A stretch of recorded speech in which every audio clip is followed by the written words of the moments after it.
چند سال بعد مشہور ہو گیا کہ مکے والے مسلمان ہو گئے، آپ واپس آ گئے۔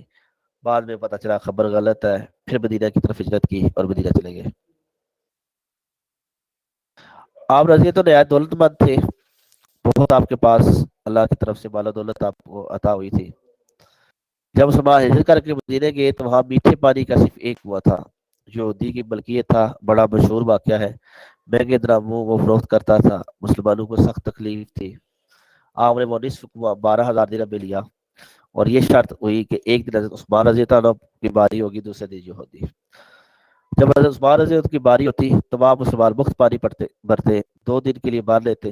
یہودی کو آہستہ آہستہ نقصان ہونا شروع ہوگا، اس نے بعد کی کاشت بھی 8,000 درہم میں فروخت کر دیا اور یہ پورا کنواں حضرت عثمان رضی اللہ عنہ نے خرید کر مسلمانوں کے لیے وقف کر دیا۔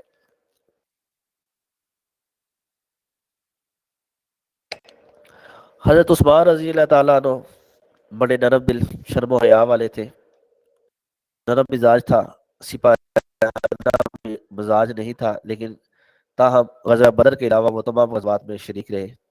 غزوہ بدر میں اس لیے نہیں شریک ہو سکے کہ اس وقت آپ کی اہلیہ حضرت رقیہ رضی اللہ تعالیٰ شدید بیمار تھی اور نبی پاک صلی اللہ علیہ وسلم کے حکم پر آپ صلی اللہ علیہ وسلم ان کی تیمارداری کے لیے وہ آپ کو چھوڑ کر گئے تھے۔ اور جب بدر کی فتح کی خبر ملی تو اس وقت حضرت عثمان غنی رضی اللہ تعالیٰ عنہ حضرت رقیہ رضی اللہ تعالیٰ عنہا کی تدفین میں مصروف تھے۔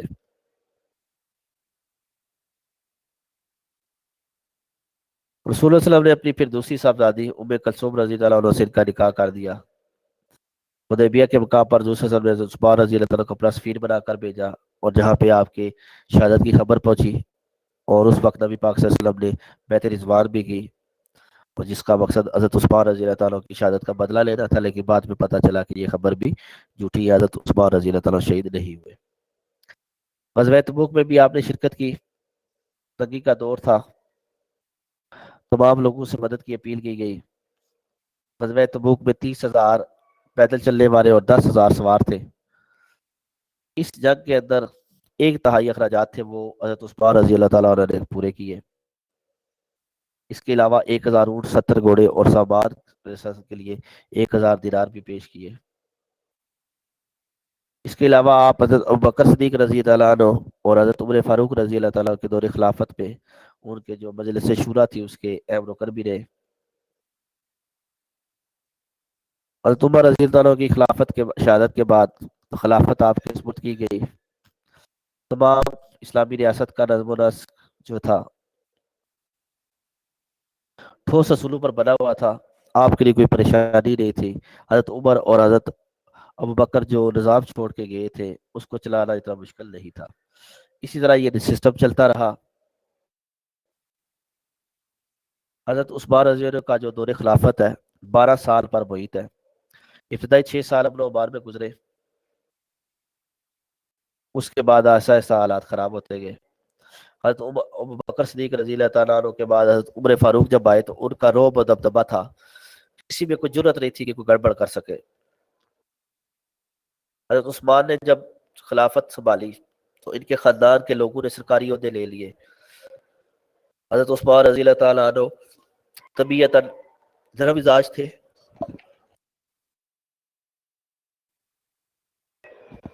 اس لیے جو ہے بنو امیہ کے جو عہدیدار تھے وہ جگہوں پر زیادہ قابض ہوتے گئے اور حالات آہستہ آہستہ خراب ہوتے گئے۔ حالات کے خراب ہونے کے مختلف اسباب بتائے جاتے ہیں، ان میں سے پہلا جو سبب ہے وہ یہ ہے کہ صحابہ کرام کی وہ نسل جس نے براہ راست رسول اللہ صلی اللہ علیہ وسلم سے تربیت حاصل کی تھی وہ گزرنے کے ساتھ ساتھ وہ ختم ہو چکی تھی۔ جو لوگ زندہ تھے وہ بوڑھے ہو چکے تھے، عمری زندگی سے کنارہ کش تھے، ان کی جگہ ان کی اولادوں نے لے لی۔ ان کی جو اولادیں تھیں وہ اپنے اسلاف کی نیکی، تقوی، امانت، دیانت اور عدل و انصاف کا بیان برقرار نہ رکھ سکی۔ دوسری وجہ تھی کہ اسلامی حکومت کریش کی بدولت قائم ہوئی تھی، اس لیے بڑے بڑے مناصب پر وہی فاس